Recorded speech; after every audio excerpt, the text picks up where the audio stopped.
To Barack Obama, the grassroots activist group known as Acorn has been carrying out a massive voter registration effort across the country. But in some areas, trouble is clearly sprouting up as Acorn's efforts lead to allegations, very serious allegations, of fraud. What is going on? Drew Griffin is standing by in Philadelphia, but let's go to CNN's Brian Todd. He's in Washington looking at this. It's becoming an issue out there. Brian, give us some background. It certainly is, Wolf, especially because this group says it's registered more than 1 million voters between last year and now, but it's accused of widespread fraud in several states. One example shown here from the St. Petersburg Times, the character Mickey Mouse appears on a registration form. Now, Acorn denies that that came through their system, but still both presidential candidates are now distancing themselves from Acorn.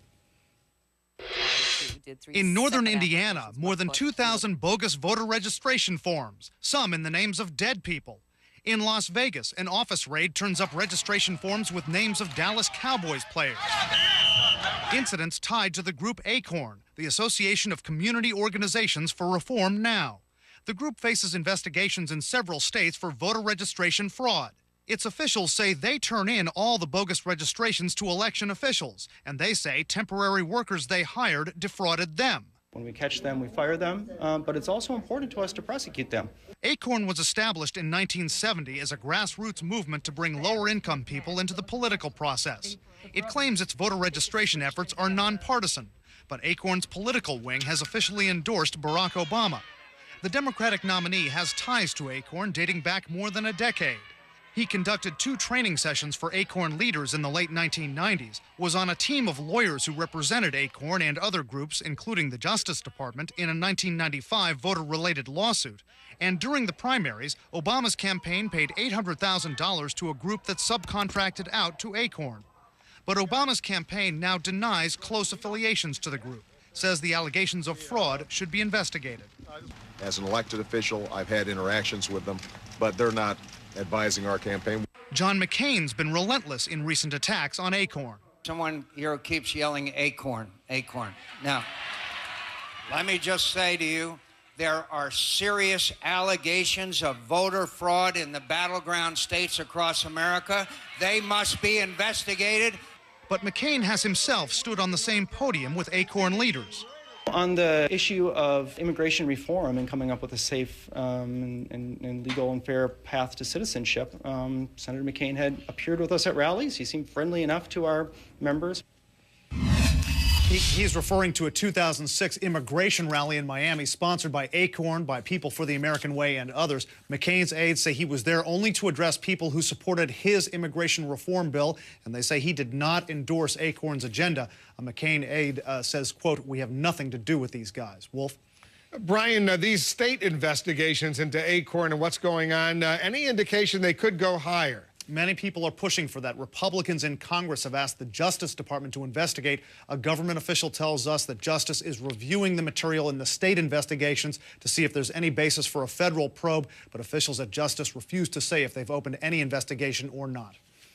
Brian Todd in Washington. Let's get a closer look at this voter registration controversy. Drew Griffin of CNN's Special Investigations Unit is joining us now live from Philadelphia. You've been looking closely into this. What are you picking up, Drew?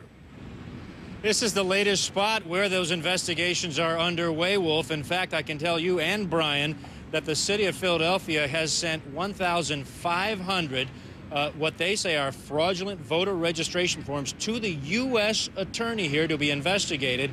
All 1,500 from one group, Acorn. This is Deputy City Commissioner Fred Voight. Is Acorn a group that has been problematic in its organizing of these voter registration drives? Absolutely. Have you tried to work with them to explain to them? Absolutely. Why are you know? I don't have an answer for you. Okay. Right. We originally, I mean, this has been going on for a number of years. We have met with them. We have talked to them. We know that there have been people who haven't been able to meet their quota, and they get fired. They're facing the prospect of being fired.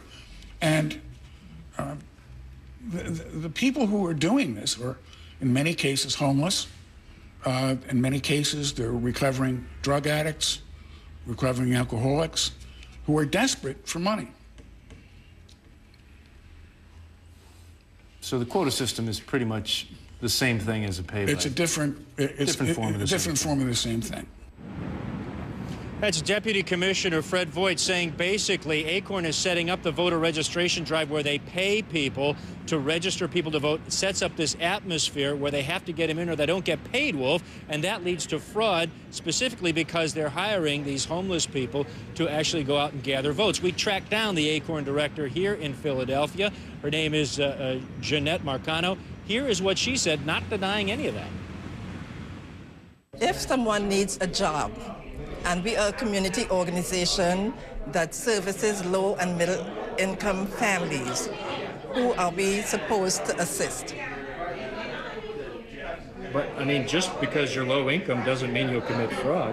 No, and that is our point. That's our point. Just because you're low income, you're not supposed to have a second chance at earning a fair income? Why is the Deputy City Commissioner of Philadelphia telling me that Acorn is hiring recovering alcoholics, drug addicts, homeless people who are so desperate to get money that they know that they don't make their quota, they just fill in any old name?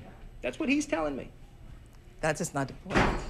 That's not the point? No, that is not the point. What is the point? We did not deliberately go out there and say, you are homeless, you are a recovering alcoholic, you are decrepit. But has it presented itself as a problem to Acorn? Wouldn't Acorn like to run a nice, clean, smooth voter registration drive? We have done that, because if we have been able to register 85,000, above 85,000 good registrants compared to 5,000 suspect cards, we have done a good job. The actual number here, Wolf, city officials tell us close to 8,000. 8,000 of those Acorn registrations could be fraudulent. They're being looked at right now here in Philadelphia, and 1,500 sent over to the U.S. Attorney for possible criminal investigation. Wolf? It could be embarrassing, obviously could be very embarrassing. All right, I want you to be very precise, Drew, and just clarify for our viewers what we know about the relationship between the Obama campaign and Acorn specifically, because there's been confusion out there. I think Brian Todd laid it out very well. Barack Obama goes back with his organization. It's a community organizing organization. He was a community organizer. They crossed paths back in Chicago, worked together. He trained some of them. As an attorney, he represented the Acorn group in a motor voter case in the state of Illinois, a case that he won. And in the primary campaign, Barack Obama's campaign gave $800,000 to a subsidiary of Acorn to go out and register to vote. Now, today I'm told that the Obama campaign is saying we may have paid them some money for canvassing, but in earlier emails with the Obama campaign, they did say that they paid him $800,000, this subsidiary of Acorn, in the primary to garner votes. What the Obama campaign is trying to say now is, look, we're not working with them in the general election. That was the primary. This is the general election. And these problems that we're seeing surfacing right now are in the general election. Therefore, we're not connected with Acorn. But Drew, are they confirming that they worked with what you're describing as a subsidiary of Acorn or some third party that in turn went ahead and subcontracted to Acorn? No, in earlier emails with the Obama campaign, our producer Kathleen Johnson specifically spelled that out with their people, Ben LeBolt in Chicago, who said, look, yeah, we did work with them as this subsidiary of Acorn back in the primary, but we're not working with them anymore. I also want to point out, you know, we're talking about whether or not this is a nonpartisan group or not. I attended a volunteer rally with Acorn. I would say 50% of the people had on Acorn for Obama T-shirts. So to say that this group is nonpartisan or not somehow connected or at least favorable towards the Obama campaign, I don't think is accurate.